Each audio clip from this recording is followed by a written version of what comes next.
Good evening, students. Welcome back to my channel Study with me. Before starting the video, if you like my video, please like, share, and subscribe. Um, uh, Today we are starting with the second part of chapter number 1, 3 questions, class 7th honeycomb book. Students, कल हमने honeycomb book के chapter 1 3 question से first part read किया था और उसकी comprehension check questions किए थे. आज हम उसी के सेकंड पार्ट को पढ़ने वाले हैं. Let's get start the video. The king turned round and saw a bearded man running towards them. अब पिछले पार्ट में हमने पढ़ा था, लास्ट लाइन में बताया गया था कि जो हर्मिट था उसे एक मैन दिखाई दिया था जो कि उनकी तरफ आ रहा था. तो किंग ने क्या किया, टर्न हुआ किंग, और उसने देखा कि एक बियर्डेड मैन है जो कि उनकी तरफ भागा भागा आ रहा है.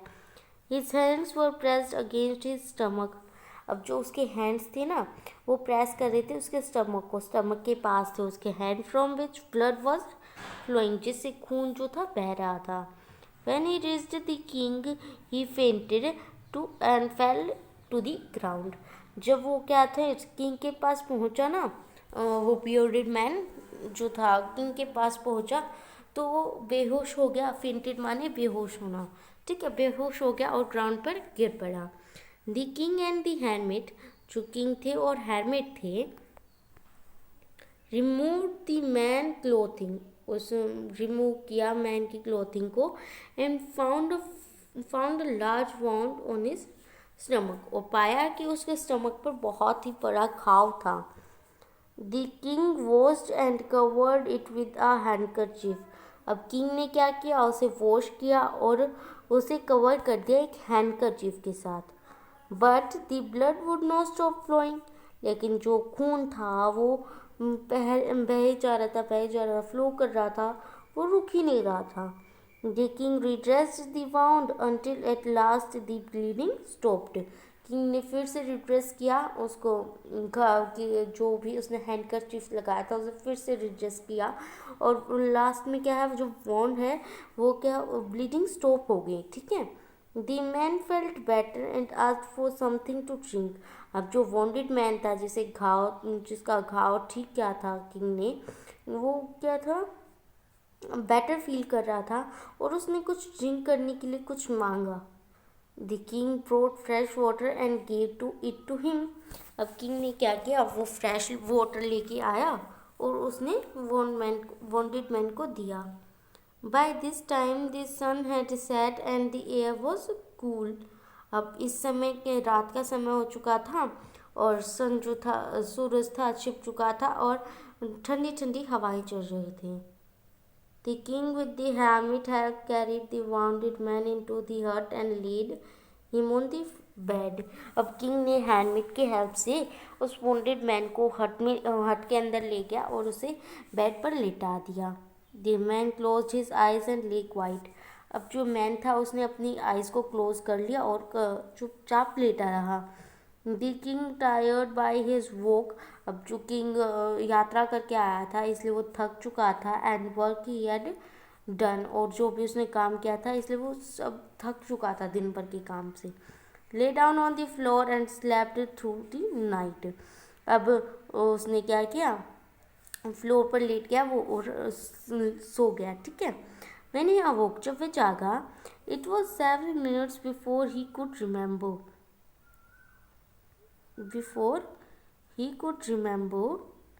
where he was or who this strange bearded man lying on the bed was. अब किंग जो सोकर उठा उसे अचानक से कुछ याद नहीं आया कि वो कौन है, कहाँ मतलब वहाँ क्यों है, कौन सी जगह है वो, और स्ट्रेंज बियर्डेड मैन है बेड पर जो लेटा हुआ वो कौन है. Forgive me, said the bearded man in a weak voice. अब मुझे माफ़ करो, बियर्डेड मैन ने कहा किंग से बहुत ही वीक वॉइस में. ठीक है.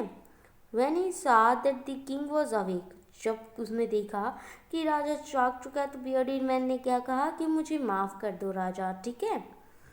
I do not know you and have nothing to forgive you for, said the king. अब किंग ने क्या कहा कि मैं तुम्हें नहीं जानता, तुम कौन हो और ऐसा तुमने क्या किया है जिसके लिए मैं तुम्हें माफ़ी दूँ? ठीक है। यू डू नॉट नो मी, तुम मुझे नहीं जानते, बट आई नो यू, लेकिन मैं तुम्हें जानता हूँ। I am that enemy of yours who swore revenge on you. ठीक है, मैं तुम्हारा वो दुश्मन हूँ जो तुमसे बदला लेने के लिए आया हूँ। ठीक है।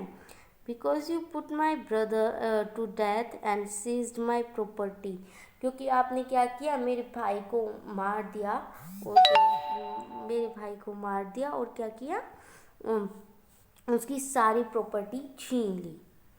I knew you had gone alone to see that hermit, and I made up my mind to kill you on your way home. ठीक है। अब किंग ने क्या, किंग को पता चला, वो बियर्डेड मैन था ना, उसने कहा कि मुझे पता चला कि तुम हैरमिट के पास आए हो, और मैंने ये सोचा था कि मैं तुम्हें तुम्हारे घर पे आऊँगी, घर में ही मारूंगी, तुम्हारे घर के अंदर। ठीक है। But the day passed and you did not return, लेकिन तुम दिन बीतते गए लेकिन तुम वापस नहीं आए। So I left my hiding place and I came upon your bodyguard, इसलिए मैंने जहाँ मैं छुपा हुआ था मैंने वो जगह छोड़ी और आपके बॉडी गार्ड के पास आ गया। Who recognise me and wanted me, और जिसने मुझे पहचान लिया और मुझे क्या घायल कर दिया। ठीक है। I escaped from him but I should have died if you had not dress my wounds. अब मैं वहाँ से तो बच गया था, लेकिन मैं नहीं बच पाता अगर आप मुझे मैं वॉन्ट को ड्रेस नहीं करते। I wished to kill you and you have saved my life. अब मेरी विश थी कि मैं तुम्हें मारूं, लेकिन तुमने मेरी ही जान बचाई। नाउ इफ़ आई लीव, ठीक है, ठीक है, से now if I leave I will serve you as your most faithful servant and will order my son to do same forgive me. अब जो कि मैं चिंता हूँ, तो मैं तुम्हारा सर्वेंट बनना चाहूँगा। किंग से जो था बियर्डेड मैन कह रहा था कि मैं आपका सर्वेंट बनना चाहूँगा और अपने सन्स को भी यही कहूँगा, मुझे माफ़ कर दीजिए। किंग को कहने लगा, फिर से कहने लगा कि फॉर गिव मी, मुझे माफ़ कर दीजिए। The king was very happy to have made peace with enemy so easily. King जो था वो बहुत खुश था, क्योंकि अपने एनिमी के साथ इतनी जल्दी, इतनी आसानी से उसने क्या किया, उसके साथ शांति बनाए रखी।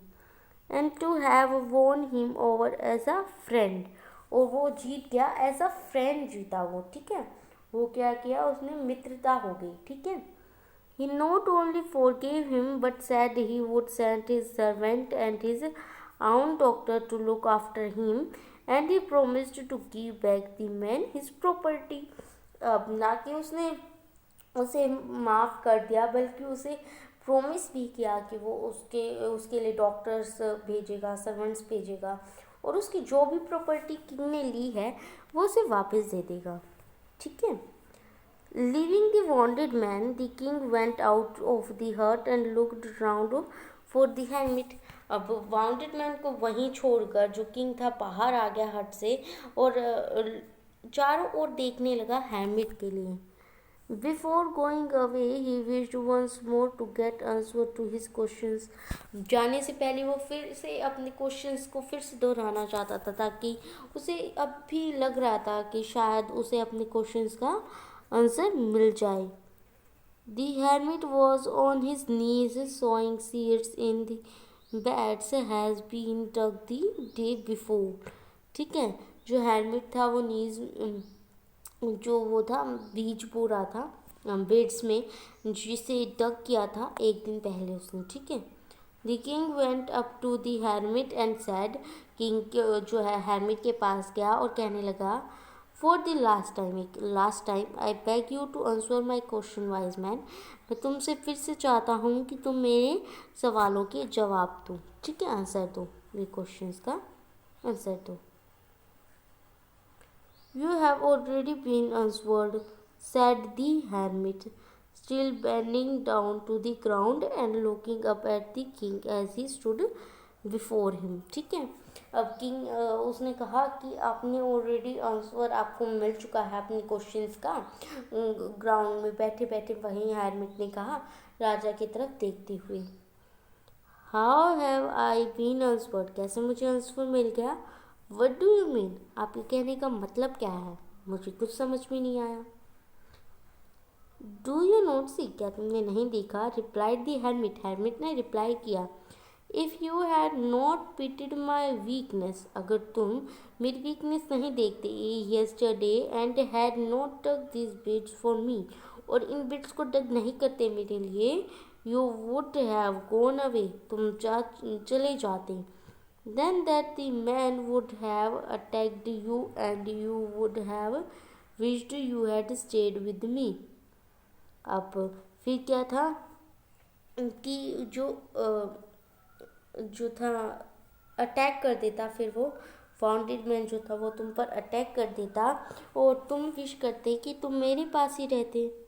So the most important time was when you were digging the beds, और सबसे इम्पोर्टेंट टाइम जो तुम्हारे लिए था, उसने क्वेश्चन का आंसर दिया कि सबसे इम्पोर्टेंट टाइम था जब तुमने डिग किया बेड्स को, ठीक है।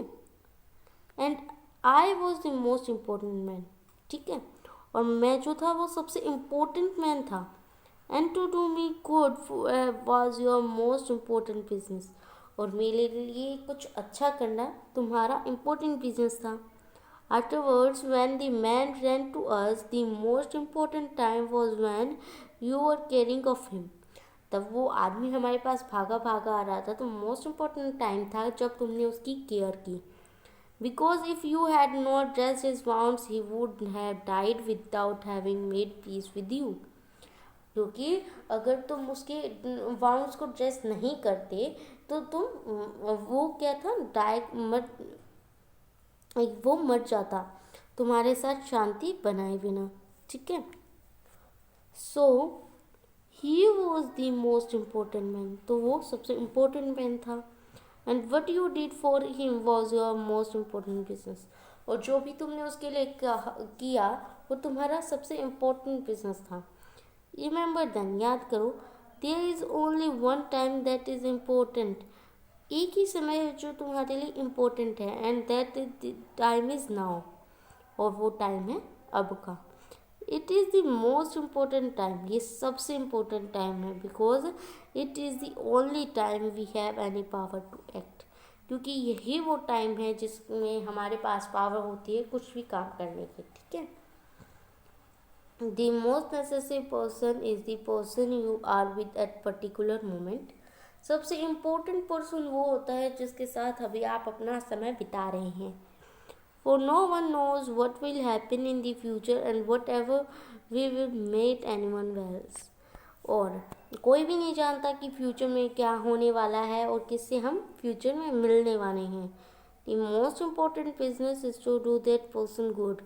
और सबसे इम्पोर्टेंट बिजनेस है किसी के लिए अच्छा करना। Because we were sent into this world for the purpose alone. अब हम इस वर्ल्ड में किस लिए भेजे गए हैं? ताकि हम दूसरों के लिए अच्छा करें, ठीक है। किसने लिखा था ये? लियो टोल्स्टॉय, ठीक है, रिटोल्ड। कॉम्प्रिहेंशन चेक क्वेश्चंस कर ले, ओके कर लेते हैं। कॉम्प्रिहेंशन चेक क्वेश्चंस में आज है क्या बच्चों? इसमें कहा क्या है, complete the following sentences by adding the appropriate parts of sentence given in the box. अब हमें ये sentences जो दी गए first, second, third, fourth, fifth, इन्हें कंप्लीट करना है ऐड करके उन इसके अप्रोप्रिएट पार्ट को, इसके अप्रोप्रिएट सेंटेंसेस को जो कि बॉक्स में दिए गए हैं, ठीक है। सबसे पहले फर्स्ट देखते हैं। Many wise man answered the king question, बहुत से वाइज मैन ने आंसर किया किंग क्वेश्चन का। लेकिन इसके आगे मैंने आपको क्या बताया था कि किंग को सबने आंसर डिफरेंट दिया था, है ना। क्या था? But their answer were so varied and the king was not satisfied, इसका आंसर ही हो जाएगा but their answers were so varied that the king was not satisfied, ठीक है। फर्स्ट के साथ आप ये ऐड कर लेंगे, ये हो जाएगा आपका फर्स्ट, ठीक है। इसके बाद सेकंड है someone suggested that there should be a council of wise man. किसी ने सजेस्ट किया कि काउंसिल होनी चाहिए वाइज मैन की, ठीक है। इसका हो जाएगा to help the king act at right time. 5th number पे है ना, ये रहा, to help the king act at right time, king को सही टाइम पे कोई भी काम करने के लिए, ठीक है। थर्ड था someone else suggested that the king should have a time table. किसी ने सजेस्ट किया कि किंग को क्या करना चाहिए, एक टाइम टेबल बनाना चाहिए। इसके साथ हो जाएगा एंड फॉलो स्ट्रिक्टली, और उसे स्ट्रिक्टली फॉलो भी करना चाहिए। उसके बाद थर्ड के बाद फोर्थ पॉइंट है the king requested the hermit. King ने रिक्वेस्ट किया, हेरमिट को क्या रिक्वेस्ट किया था कि आप मेरे क्वेश्चन का आंसर दीजिए, टू आंसर 3 क्वेश्चंस, ठीक है। 5th है the king was the dressed the buried man won but the bleeding would not stop, ठीक है। इसलिए फर्स्ट ये हो जाएगा, फर्स्ट के साथ, सेकंड के साथ हो जाएगा ये, थर्ड के साथ ये हो जाएगा, फोर्थ के साथ ही हो जाएगा, और 5th के साथ ही हो जाएगा, ठीक है स्टूडेंट्स। आज का चैप्टर हमारा कंप्लीट हो चुका है और कल हम कर लेंगे वर्किंग विद द टेक्स्ट के क्वेश्चंस, ठीक है। और अगर आपको फर्स्ट पार्ट नहीं मिला हो वीडियो का, तो इससे पहले जो फर्स्ट पार्ट की वीडियो थी, अगर आप नहीं देख पाए हो तो लिंक मैं डिस्क्रिप्शन बॉक्स में डाल दूंगी, आप वहां से फर्स्ट पार्ट देख सकते हैं। और अगर आपको इसमें कोई भी क्वेरी हो या फिर कोई भी डाउट हो तो मुझे कमेंट बॉक्स में टाइप करके ज़रूर बताइए। और अगर आपको किसी भी टॉपिक से रिलेटेड कोई न्यू वीडियो चाहिए तो भी मुझे कमेंट बॉक्स में ज़रूर बताइए। और अगर आपको वीडियो पसंद आई हो तो इसे लाइक, शेयर और सब्सक्राइब ज़रूर कीजिए। Bye children.